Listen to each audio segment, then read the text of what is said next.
Alright everyone, it's fairly predictable how the hush money payment case is now going to play out. Discussing it briefly the other day on the Quarterings live broadcast, by the way, Mondays and Wednesdays live at 5:30 p.m. My own live streams around 11:30 each day, but then those 2 days a week I got the extra. He's co-host now for those days. It's quite fun.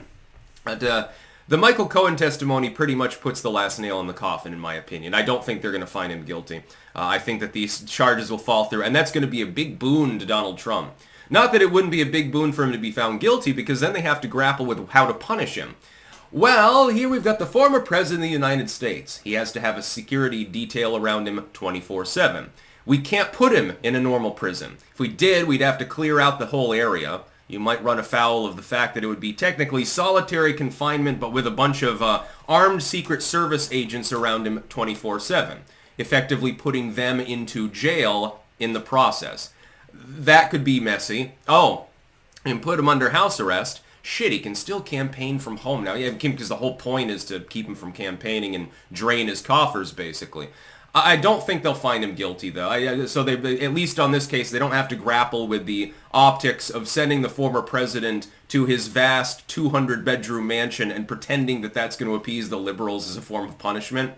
Yeah, because, I mean, keep in mind that the ballroom at the Mar-a-Lago is the size of a large house, and quite a bit taller than that, too. So I'm sure he'd be roughing it. It would be his elbow moment. He'd come back like Napoleon. They fucking know it anyway. His case went off the rails, though, with two particular witnesses, all of whose statements were either inconsequential or have been countermanded, sometimes by their own fucking testimony. Stormy and Cohen.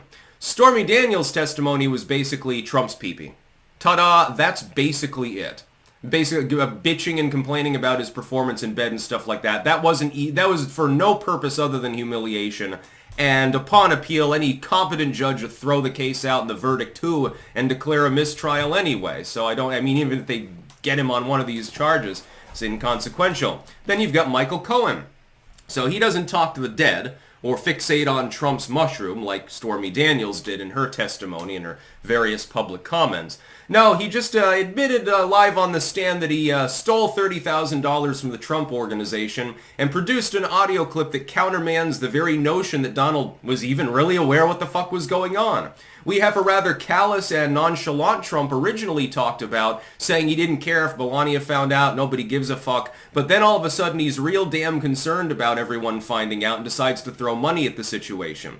Supposedly to cover up a crime to influence the election, an untested legal theory since there was no crime actually being covered up at all. So, there's a laundry list of problems now, isn't there? It doesn't help that Michael Cohen publicly has been on the warpath against Trump for an extended period of time, clearly a hostile individual towards him.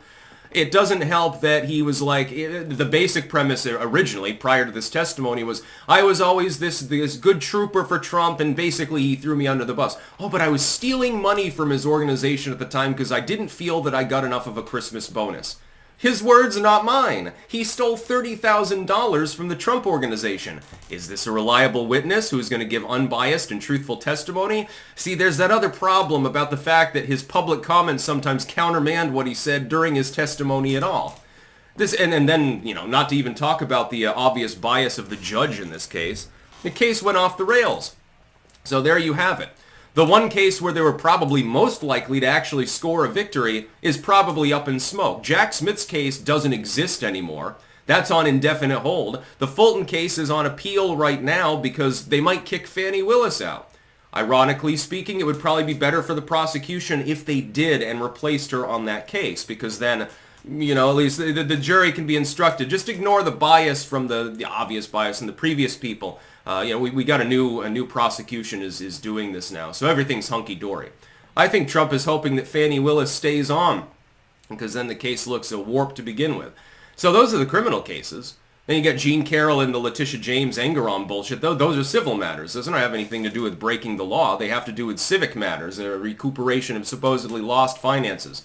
State of New York basically just trying to give him a shakedown on some of his proprietarian ownership because business owners didn't complain about his business practices. The bank bankrolled him, the businesses were paid off, everyone was fine, but then New York State decided that it was somehow still fraudulent or something like that. It's not entirely clear the legal premise upon which they even continue with the case.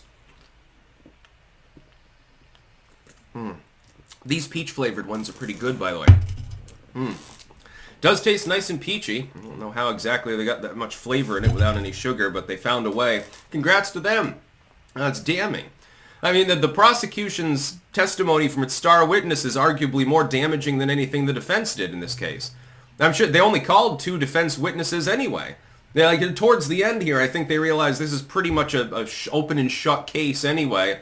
We don't really need to drag this out. Let's just allow the jury to convene, and that'll probably happen soon.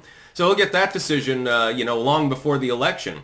It's going to be hilarious, regardless of the outcome of the case. Think about it this way. It's going to be funny as balls no matter what happens. If they find him guilty, they have to grapple with how to punish him. That'll be chaos. The liberals in the end probably will be up in arms because he'll be under house arrest or something like that. They'll say, well, you can't put him in jail. Or they actually do that and he goes to Rikers or something like that, and oh boy, him in cuffs is going to definitely be the main campaign t-shirt with the label prosecution right underneath it or something. They'll make tens of millions of dollars on fucking t-shirts and mugs at that point. Or they don't find him guilty.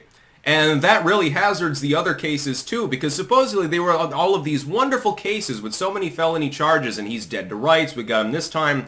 But then the first case filed, the literally history-making first time that a former president has ever been prosecuted, ends up in a not guilty verdict, winning Trump the election likely in the process. Again, if Jack Smith's case isn't revived, and I don't know if they can before the election, on indefinite hold, and with the endless appeals in Fulton, well, I mean, now he's got them dead to rights. He pulled a switcheroo.